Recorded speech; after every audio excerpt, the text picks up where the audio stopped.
Hi everyone, here we've got Samsung Galaxy A10s, and let me share with you how to change voicemail notification sound on this device. So firstly, let's enter the dialer and tap on the three dot icon in the right upper corner. Now we have to enter the settings, and here let's scroll down a little and tap on the voicemail.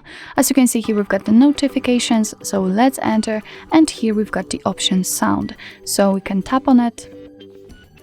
And as you can see, we've been transferred to the list of all available ringtones from which we can choose. If you would like to listen how the particular one sounds, simply tap on it and check. Let me volume it down a little bit.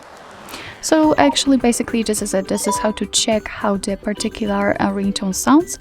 And if you're happy with your choice, just make sure that this option is marked and go back. And as you can see, it is immediately notified right here. So it means that from now on, your device will use this particular ringtone in order to notify you about the voicemail messages. So actually, this is it.